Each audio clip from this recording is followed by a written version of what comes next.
काली अंधेरी रात में एक तांत्रिक तंत्र साधना की सिद्धि कर रहा है। वहीं पर एक शैतान उसे देखता है और सोचता है कि यह तांत्रिक अगर तंत्र सिद्धि कर लेता है तो हमारे शैतान भाइयों को कैद कर लेगा, इस तरह हम लोगों को गुलाम बना लेगा। ऐसा सोचकर वो तांत्रिक को मारने के लिए आगे की तरफ बढ़ता है। जब वो तांत्रिक की पूजा में बाधा पहुंचाने की कोशिश करता है, देखो मेरी सिद्धियों में बाधा मत पहुंचाओ, मुझे साधना करने दो।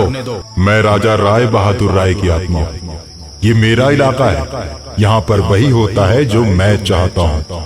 तुम मेरा इलाका छोड़कर चले जाओ और फिर कभी इधर मत आना। जाओ, मैं तुम्हें छोड़ देता हूँ। हम साधना करने वालों की पूरी धरती अपनी होती है। हम किसी भी इलाके को नहीं मानते। हमारा राजा ईश्वर होता है। हम अघोरी जहाँ भी जाते हैं वहीं अपनी धुनी रमा देते हैं। ठीक है, ऐसे नहीं मानोगे। इतना कहते हुए शैतान अघोरी के इर्द गिर्द हड्डियां बरसाने लगता है। मांस और खून लगी हड्डियों की बारिश देखकर तांत्रिक परेशान हो जाता है और अपनी मंत्र शक्ति के द्वारा हड्डियों की बारिश को बंद कर देता है।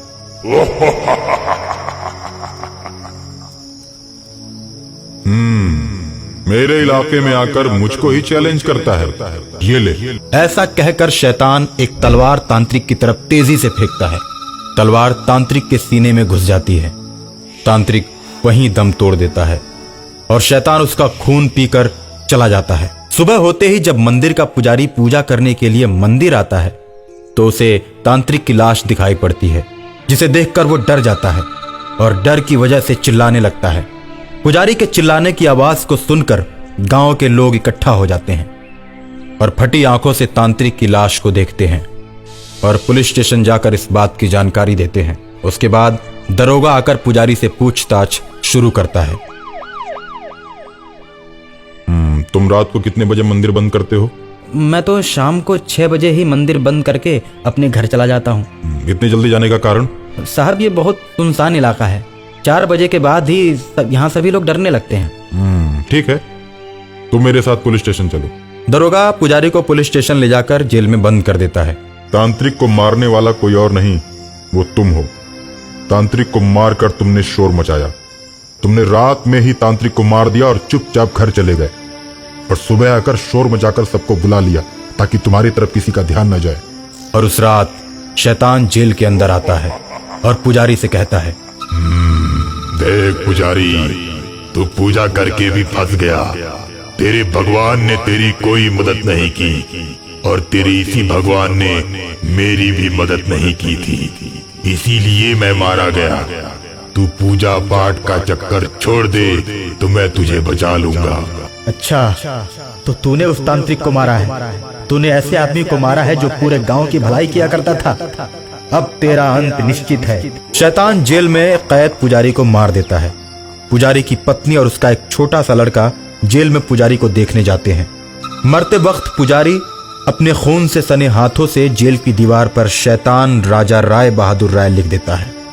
पुजारी का लड़का जेल की दीवार पर लिखे हुए शब्दों को बड़े गौर से देखता है और देखते ही समझ जाता है कि राजा राय बहादुर राय की शैतानी आत्मा ने ही मेरे पिता को मारा है। मैं उससे अपने पिता की मौत का बदला जरूर लूंगा। छोटे से लड़के का मन बदले की भावना से भर जाता है। अपने पिता का दाह संस्कार करके वो प्रतिदिन अपने पापा के मंदिर पर पूजा करने के लिए जाता है। इस तरह पुजारी के मरने के बाद उसका 8 बरस का लड़का मंदिर का पुजारी बन जाता है। वो प्रतिदिन पूजा करते समय शंकर भगवान से यही वरदान मांगता है कि हे प्रभु, हमें इतनी शक्ति दो कि मैं अपने पिता की मौत का बदला शैतान से ले सकूं।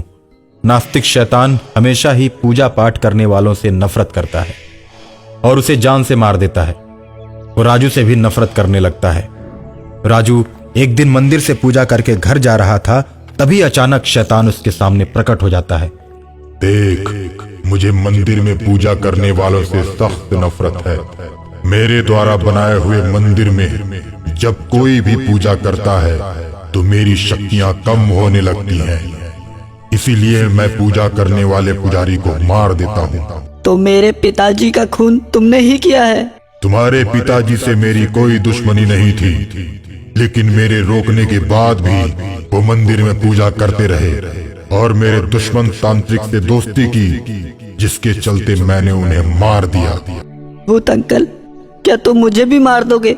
मैं बेकार में किसी को नहीं मारता, इसलिए मैं तुमको रोक रहा हूँ। ठीक है भूत अंकल, मैं घर जाके मम्मी से बोलूंगा।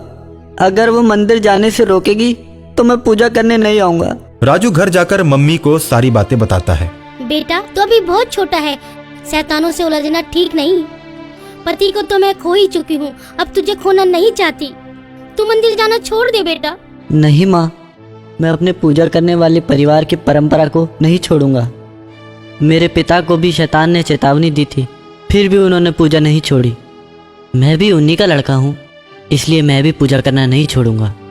माँ के लाख समझाने के बावजूद राजू पूजा करने के लिए मंदिर की तरफ चल देता है और मंदिर जाकर प्रतिदिन की तरह शंकर भगवान की पूजा में लीन हो जाता है और शंकर भगवान से शैतान को मारने की शक्ति मांगता है। और जैसे ही पूजा करके राजू बाहर निकलता है तो मंदिर से कुछ ही दूरी पर शैतान उसे पकड़ लेता है और उसे उठाकर फेंकता है। राजू हवा में लहराते हुए मंदिर के फर्श पर धड़ाम से गिरता है और गिरते ही उठकर खड़ा हो जाता है। गुस्से में शैतान मंदिर के फर्श पर चढ़ने की कोशिश करता है, लेकिन मंदिर की पहली सीढ़ी पर पैर रखते ही उसका पैर आग से जलने लगता है। इतने में राजू उठता है और शंकर भगवान की तरफ बढ़ता है। कहते हैं कि बच्चे भगवान का रूप होते हैं। शंकर भगवान राजू की आत्मा में प्रवेश करते हैं। राजू अपने हाथ में शंकर भगवान का त्रिशूल लेकर शैतान को लक्ष्य बनाकर उसकी तरफ जोर से त्रिशूल फेंकता है। त्रिशूल नास्तिक शैतान के शरीर में घुस जाता है और इस तरह अपने पिता की मौत का बदला शैतान की मौत से राजू ले लेता है और अपनी मम्मी को आकर सब बात बताता है। उसकी मम्मी बहुत खुश होती है और फिर से शंकर भगवान के पूजा की परंपरा शुरू हो जाती है।